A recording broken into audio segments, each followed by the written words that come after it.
This program includes dramatic reenactments of scenes which depict real events and contains material which is intended for George Bush. So welcome to the show.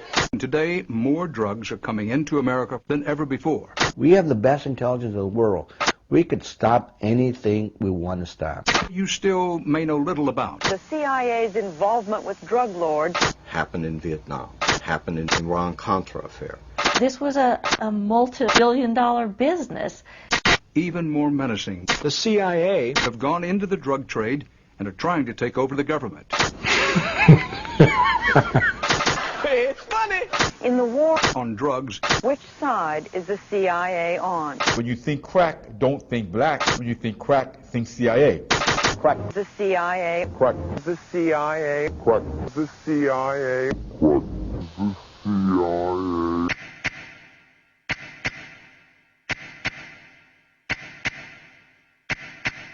Christopher Simpson is an author and professor at American University, Washington, D.C. The CIA's operational directorate, in other words, that's their covert operations, paramilitary, dirty tricks, call it whatever you want, has, for at least 40 years that we can document, paid for a significant amount of its work through the sales of heroin and cocaine. It happened in Vietnam. It happened in Afghanistan. It happened in South America. It happened in the Iran-Contra affair.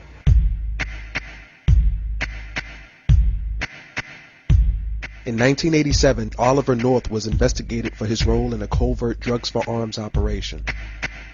The Iran-Contra hearings proved that the CIA smuggled cocaine to fund the Nicaraguan Contra army.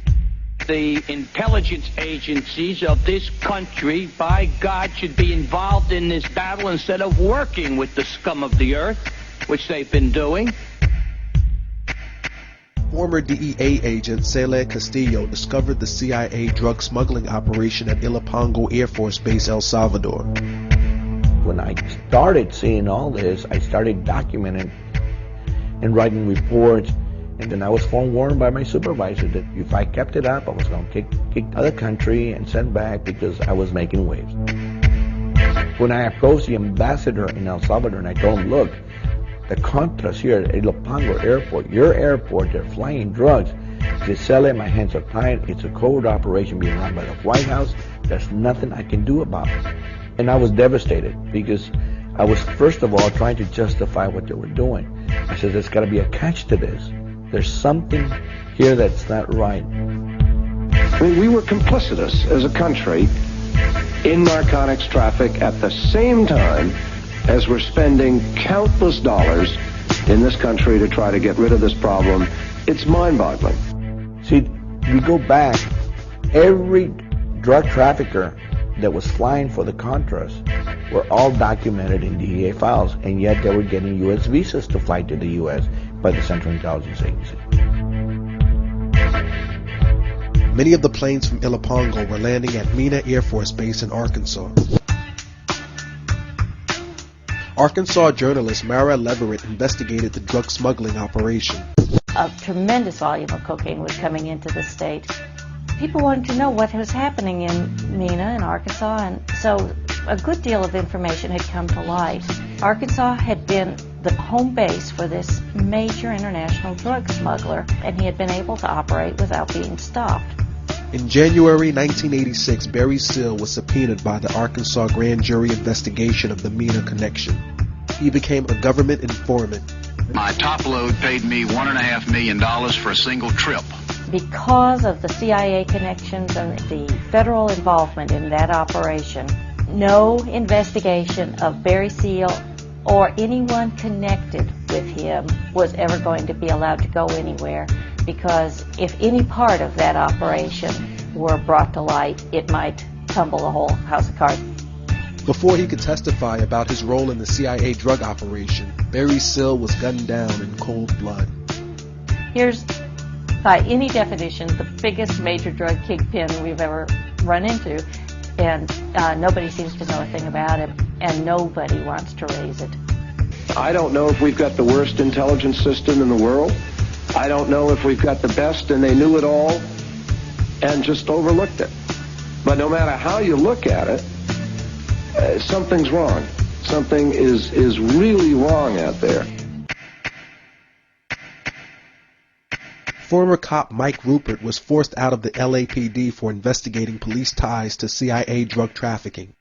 I am a former LAPD narcotics detective. I worked South Central, and I saw the hands-on working relationship, the interface between local police departments and the CIA. What we saw was a deliberate effort by the agency to make sure that large quantities of the cocaine, the high-quality cocaine, got into the inner cities, like Los Angeles. After a report in the San Jose Mercury News, CIA Director John Deutsch was forced to confront allegations of drug dealing. I had confronted CIA Director John Deutsch at Locke High School. He had come to Los Angeles to talk about allegations of CIA dealing drugs. Deutsch knew exactly what was going on. What he didn't realize was the fact that that many people were going to show up. Sir, the man in the leather jacket. I will tell you, Director Deutsch, as a former Los Angeles police narcotics detective, that the agency has dealt drugs throughout this country for a long time. The room exploded.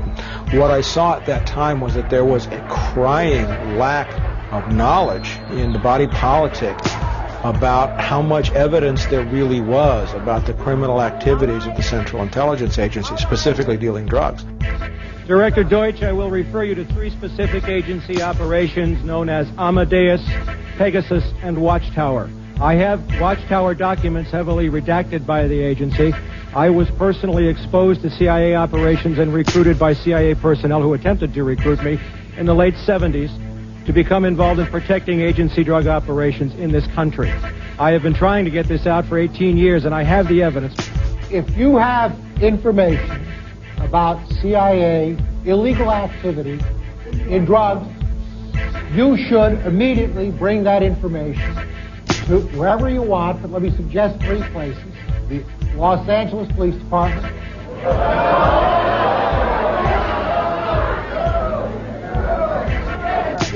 it is your choice, the Los Angeles Police Department, the Inspector General, or office of one of your Congress persons from this. 18 years ago, sir, and I got shot at for it. What was the big deal? He came up here, he sat there, and he lied to the American people. Let me say something else. If this information turns up wrongdoing, we will bring the people to justice and make them accountable. He came, he went, and nothing ever happened.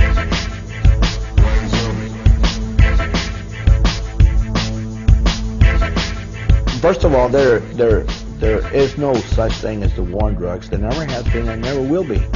There are currently, right now, in the United States, 60,000 active open cases of police corruption, and that's due to drug money. Drug money has been integral to CIA covert operations practically from the beginning of this agency. These are very serious allegations that are being leveled, and they go to the heart of our nation. And if all of the people who have spoken today, telling their own piece of what they have been able to assemble, are wrong, somebody needs to shut us up.